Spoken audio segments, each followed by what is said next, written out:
এই কলকাতায় জীবন্ত কালী মা শ্যামসুন্দরীর নতুন মন্দির প্রতিষ্ঠিত করা হয়ে গেছে। এই মন্দিরে ভক্তরা খালি হাতে আসলে মা ফেরায় না তাদের, সবার ইচ্ছা পূরণ করে। এই মন্দিরে মা বালিকা রূপে পূজিত হয়। শ্যামাসুন্দরী মায়ের অনেক কথা প্রচলিত আছে। চলো শ্যামাসুন্দরী মায়ের কিছু অলৌকিক কথা তোমাদেরকে শোনাই। আজ থেকে অনেক বছর আগে মহালয়ার পূর্ণ লগ্নে মায়ের আবির্ভাব। ওই দিন মা প্রথম দর্শন দিয়েছিলেন। মায়ের পুজোর জন্য বাজার করতে যান মন্দিরের প্রথম পুরোহিত মশাই। পুরোহিত লক্ষ্য করলেন একটি 5 বছরের ছোট্ট বাচ্চা মেয়ে গায়ে কালো রং মেখে চোখে লাল রং লাগিয়ে পুরো মা কালীর মতো সেজে ভিক্ষা করছে। সেই বাচ্চা মেয়েটি সবার কাছে ভিক্ষা চাইছে, যে যেরকমভাবে তাকে ভিক্ষা দিতে পারে। মেয়েটা বলছে, একটা টাকা দে না আমায়, একটা টাকা দে না, আমার খুব খিদে পেয়েছে রে, আমি 2 দিন ধরে কিছুই খাইনি। মা শ্যামসুন্দরীর যিনি পুরোহিত, তার কাছেও সেই বাচ্চা মেয়েটা গিয়ে ভিক্ষা চাইছে এবং সেই পুরোহিত বললেন, কি হলো তোর?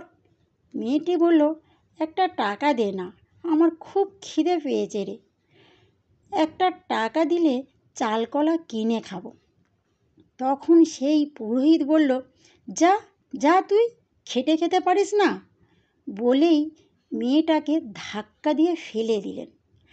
বাচ্চা মেয়েটি উঠে বলল, আরে বাবু, যদি কাজ পেতাম তাহলে তোর কাছে কি ভিক্ষা চাইতে আসতাম।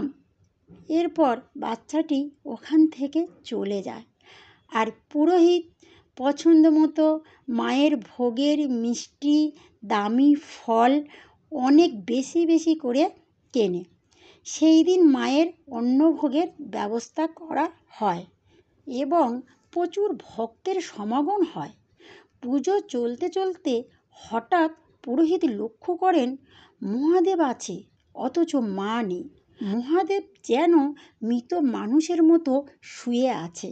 পুরোহিত ভয় পেয়ে চেঁচাতে থাকে, কে আছো, কে আছো, কেউ কি আছো? তখন মহাদেবের বুকের ওপর কারোর পা ধপ করে পড়ল। পুরোহিত চমকে উঠল, দেখল সেই কালি মাখা বাচ্চা মেয়েটি মহাদেবের বুকের ওপর দাঁড়িয়ে আছে।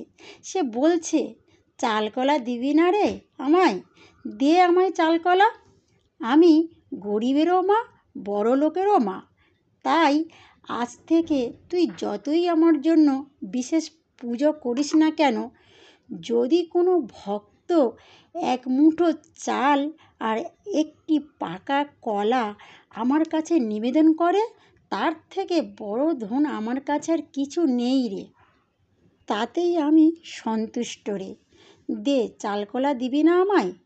এই হচ্ছে মায়ের লীলা। মা শ্যামসুন্দরী গরিব বড়লোক সবার মা। আমরা তার কাছে সবাই সমান। মা প্রত্যেক ভক্তের মনোবাঞ্ছা পূর্ণ করেছে, তাই আমাদের মাঝে মা শ্যামসুন্দরী ছিলেন, আছেন আর থাকবেন। তাই সবাই বলো, জয় মা শ্যামসুন্দরী মায়ের জয়।